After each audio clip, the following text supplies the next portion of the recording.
ఒకప్పుడు చంద్రబాబు గారు ముఖ్యమంత్రిగా ఉన్నారు. మొదటి 5 సంవత్సరాలు చంద్రబాబు గారు ముఖ్యమంత్రిగా ఉంటే ఆ రోజుల్లో మెగా డిఎస్సి వేస్తానని చంద్రబాబు గారు 23,000 టీచర్ ఉద్యోగాలు ఖాళీగా ఉంటే ఆ రోజు 7,000 ఉద్యోగాలు వేశాడు. ఆ రోజు జగన్మోహన్ రెడ్డి గారు ప్రతిపక్ష నాయకుడు.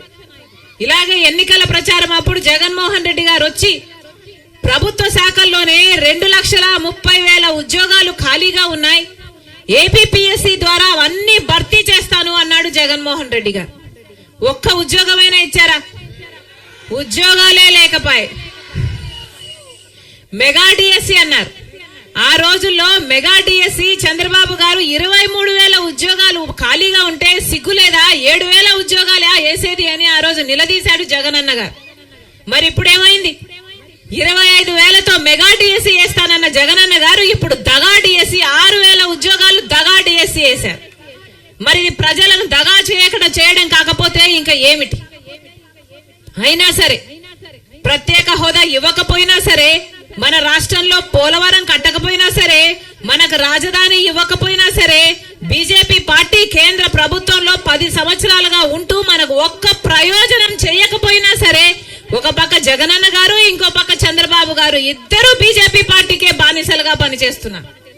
ఇద్దరు అదే బీజేపీ పార్టీకి ఊడిగలు చేస్తున్నారు. వీరు వాళ్ళ స్వప్రయోజనాల కోసం ఊడిగలు చేయడమే కాక రాష్ట్ర ప్రజలను కూడా ఈరోజు బీజేపీ పార్టీకి బానిసలుగా చేయాలని చూస్తున్నారు. ఇది అన్యాయం కాదా? ఒక్క విషయంలోనైనా బీజేపీ పార్టీ కేంద్రంలో అధికారంలో 10 సంవత్సరాలుగా ఉంటే మన రాష్ట్రానికి ఏం చేసింది బీజేపీ పార్టీ? ఒక్కసారైనా ఇటు జగనన్న గారైనా అటు చంద్రబాబు గారైనా నిలదీశారా బీజేపీ పార్టీని? మా రాష్ట్రానికి ఎందుకు స్పెషల్ స్టేటస్ మీరు ఇవ్వడం లేదు? ప్రత్యేక హోదా మీరు ఎందుకు ఇవ్వటం లేదు? మీరు ఇవ్వకపోతే పరిశ్రమలు ఎలా వస్తాయి? పరిశ్రమలు రాకపోతే మా బిడ్డలకు ఎలా వస్తాయని ఎప్పుడైనా ఎవరైనా నిలదీశారా? పోలవరం ప్రాజెక్టు మనకు ఊపిరి లాంటిది, మనకు ఎంత ముఖ్యమైన ప్రాజెక్టు. పోనీ పోలవరం ప్రాజెక్ట్ అమ్మ కూజోల తల్లి, పోలవరం ప్రాజెక్టు కట్టకపోయినా సరే బీజేపీ పార్టీని అంతగా ఊడిగలు చేస్తున్నారు అంటే ఇక వీళ్ళని ఏమనాలి? రాజధాని కట్టకపోయినా సరే, పోలవరం కట్టకపోయినా సరే, ప్రత్యేక హోదా ఇవ్వకపోయినా సరే, మన రాష్ట్రానికి ఏ ఒక్క మేలు చేయకపోయినా ఈరోజు జగనన్న గారు, తెలుగుదేశం పార్టీ చంద్రబాబు గారు ఈరోజు బీజేపీ పార్టీకి బానిసలయ్యారు. అమ్మా మళ్ళీ చెప్తున్నాం, చంద్రబాబు గారు ముఖ్యమంత్రి అయినా, జగనన్న గారు ముఖ్యమంత్రి మళ్ళీ అయినా ప్రత్యేక హోదా మన రాష్ట్రానికి రాదు. వీళ్ళిద్దరూ బీజేపీ పార్టీకి బానిసలయ్యారు.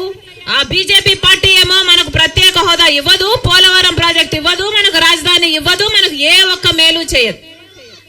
అందుకే ఇప్పుడు ఓట్ల సమయం, ఎన్నికలు వస్తున్నాయి తల్లి, ఎన్నికలు వస్తున్నాయి తెలుసు కదా, ఎన్నికలు వస్తున్నాయి. ఇప్పుడు ఓటు అనేది మీ చేతుల్లో ఉన్న ఆయుధం.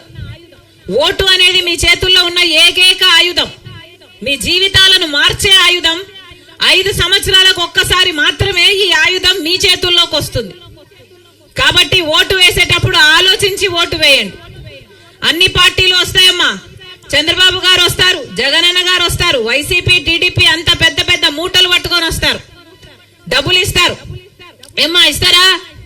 తీసుకోండి.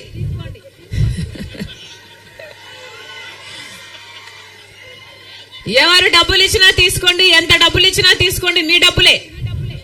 మీ పేరు చెప్పుకొని మాఫియాలు చేసి, liquor mafia, sand mafia, mining మాఫియాలు చేసి సంపాదించిన డబ్బులే, మీ డబ్బులే. ఏ మోమాట పడకుండా తీసుకోండి. కానీ ఓటు ఎవరికి వేయాలి అని మాత్రం మీరు ఆలోచించి ఓటు వేయండి. మళ్ళీ తెలుగుదేశం పార్టీకి ఓటేసినా బీజేపీ పార్టీకి ఓటేసినట్టే, వైసీపీ పార్టీకి ఓటేసినా బీజేపీ పార్టీకి ఓటేసినట్టే.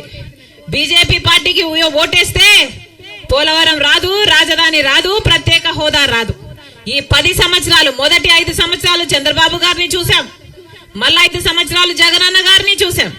ప్రత్యేక హోదా కోసం ఎవరైనా ఒక్కరైనా ఒక్క నిజమైన ఉద్యమం ఈ 10 సంవత్సరాలలో చేశారమ్మా? అధికారంలో ఉన్నప్పుడు ఎవరు ఎప్పుడూ పట్టించుకోలేదు. ప్రతిపక్షంలో ఉన్నప్పుడు జగనన్న గారు మూకుమ్మడి రాజీనామాలు చేద్దాం పదండి అన్నారు. ప్రత్యేక హోదా ఎందుకు రాదో చూద్దాము అన్నారు. తీరా ఆయన ముఖ్యమంత్రి అయ్యాక మరి ఆయన ఏం చేశాడు? మూకుమ్మడి రాజీనామాలు చేశారా? ఒక్కరైనా రాజీనామాలు చేశారా? మరి మోసము దగా కాకపోతే దీన్ని ఏమనాలి? అందుకే చెప్తున్నాం, ఈరోజు బీజేపీ పార్టీ అంటే ప్రపంచంలో మొత్తం బీజేపీ పార్టీ ఉందేమో గాని ఆంధ్ర రాష్ట్రంలో బీజేపీ పార్టీ వేరే ఉండనవసరం లేదు. జగన్ అయినా పవన్ అయినా బాబు అయినా వీళ్ళే బీజేపీ పార్టీ. బీజేపీ అంటే బాబు, జగన్, పవన్. బి అంటే బాబు, జే అంటే జగన్, పి అంటే పవన్. మన ఆంధ్ర రాష్ట్రంలో మాత్రం ఇదే బీజేపీ పార్టీ. కాబట్టి అమ్మా మళ్ళీ చెప్తున్నాం, తెలుగుదేశం పార్టీకి ఓటేసినా అది బీజేపీ ఖాతాలోనే పడుతుంది, వైసీపీకి ఓటేసినా అది బీజేపీ ఖాతాలోనే పడుతుంది, జనసేనకు ఓటేసినా అది బీజేపీ ఖాతాలోనే పడుతుంది. 10 సంవత్సరాలుగా బీజేపీ పార్టీ మనం దగా చేసింది.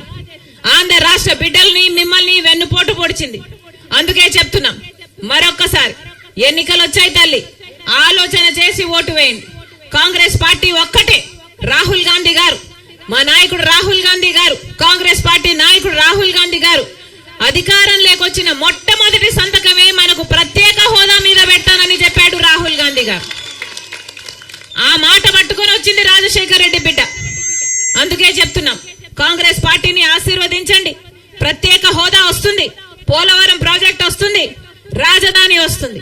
అంతేకాదు ఈ రోజు లాంచ్ చేస్తున్న ఇందిరమ్మ అభయం పథకం కూడా మీ అందుబాటులోకి రావాలి అంటే కాంగ్రెస్ పార్టీ అధికారంలోకి రావాలి.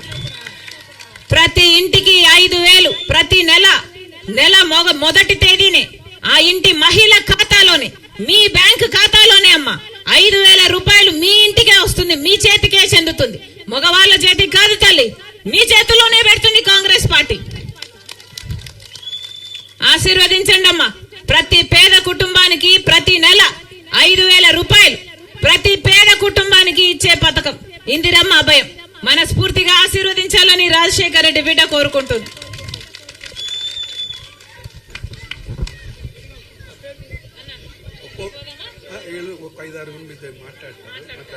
అమ్మా ఇందాక మీరెవరో మాట్లాడతాను అన్నారా లేదా? అమ్మతో మాట్లాడుతా ఉన్నారు కదా. మీ బాధలు చెప్పుకోవడానికి ఇంటానికి ఇంతకన్నా మంచి అవకాశం రాదు. మీరు చెప్తే ఈ యొక్క దుర్మార్గుల మీద పోరాటానికి సిద్ధంగా ఉంది ఇవాళ షర్మిలమ్మ. ఆ పోరాటమే మీ యొక్క సంక్షేమం, ఆ పోరాటమే మీ యొక్క జీవితానికి మార్గం. అందుకోసం ఇందాక పేర్లు మాట్లాడుతా ఉన్నోళ్ళు ఎవరు మాట్లాడుతా ఉన్నారు? ప్రియా చెప్పు, నీ పేరు చెప్పు.